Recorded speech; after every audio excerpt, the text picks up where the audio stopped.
Oma bussivuoro, varais kaikki liput itselleen. Siinä istuisi kuskin yläpuolella, nauttis maisemista. Ympäri Suomen maa. Eikä se lukisi mitään Turku-Helsinki, kun siinä lukisikin miljonääri. Vois ostaa puhelinkaapeli. Ihan mielettömiä määriä. Niin kuin satoja tuhansia kilometriä. Mikä on vaikka oma linjan. Rooma, Vatikaani, Paaville. Pronto. Siis aivan. Sitten vois ostaa kenki. Ihan mielettömästi niinku eri pareja. Siis jo eri pareja. Eri värejä, eri kokoja. Saappaita. Lenkkareita, kalosseja. Sitten yksi mikä voisi olla kova olisi semmonen, että rakentaisi tontille semmosen hirvittävän iso pyramidin tommosista betonilaatoista. Se tekee semmosen ja siinä voisi laittaa semmosen kyltin samalla lailla kuin Hollywoodissa on. Mutta et siinä kyltis lukis miljonääri. Mä oon valmis. No mikä on sit sun semmonen ihan lempipuu? Ehkä toi veneily ja semmonen, että tossa esimerkiksi vaimon kanssa suoritettiin saaristolaivuritutkinto ja vene vielä puuttuu. Moottori vai purjevene? Se riippuu aika paljon siitä, mitä tänään menee, että Elikkä sä aiot tulla tänään ensimmäiseksi saaristolaivuriksi, joka ajaa kiville ilman venettä. Aito se on sekin. 8 000 euroa. 8 000 euroa?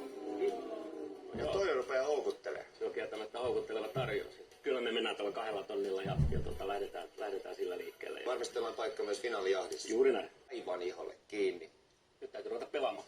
Tässä tulee se seuraava kysymys. Varmaan sitten, no persoonana kun ajattelin mitä hänen habitustaan, mä ajattelin, että hän voisi saattaa olla kiinnostunut näistä alusvaatteista. Katsotaan menikö se oikein. Kyllä! Hyvä päivä vaan ja sieltä. Kaikissa oloissa. Näin! Besserwisser vastasi väärin ainakin yhteen kysymykseen ja jää paikoilleen. Valmis jatkaa eteenpäin. Antaa mennä vaan. Seuraava kysymys. Kaverihan puhuu. Besserwisserin jatkuva haparointi tuolla, niin se voisi olla ihan harkittavissa toi 14 000kin. Marsa. Kyllä mun mielestä nyt kannattaisi pelata niinku. Marsa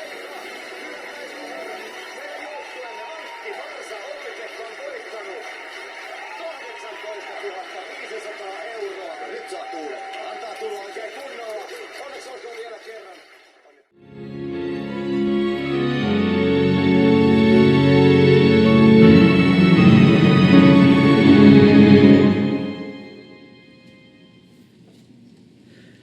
Yritätkö sinä noitua tuolla puikolla?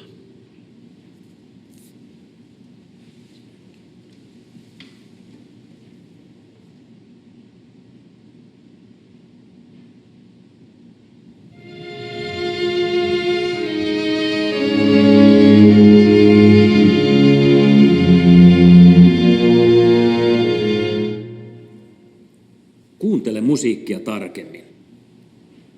Nyansseja, rytmiä. Ei tämä ole mikään bakkanaali, missä räiskitään ilotulituksia.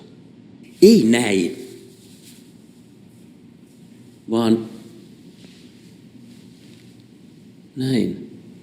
Dolce e grazioso.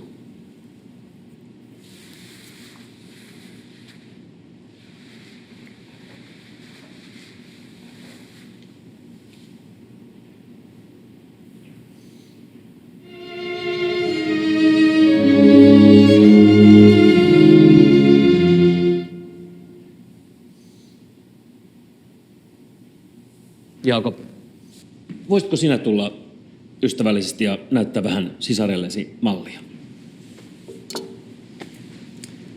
Siitä vain, maestro.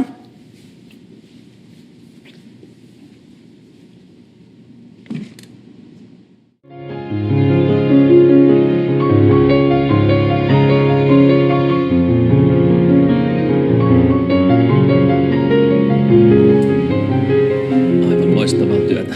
Sinä todellakin pystyt löytämään tämän teoksen sielun.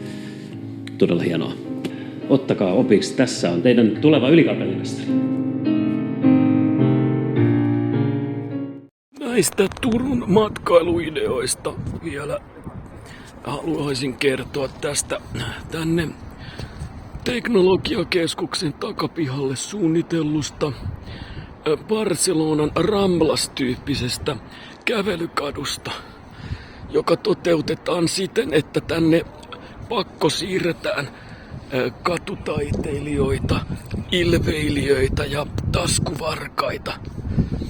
Ja sitten toisena osapuolena me haluamme tietenkin tänne turisteja, jolloin Turun kaupunki on sitoutunut tuomaan tänne tuottamaan, kierrättämään kaikki satamasta tulevat turistibussit juna-asemalta, joka tuossa vieressä. Sieltä tulevat turistilaumat ja tietysti lentokentältä myös. Heidät ohjataan kaikki tätä kautta ja näin saadaan elävyyttä Turkuun lisää. This season I've been mostly wearing Gucci.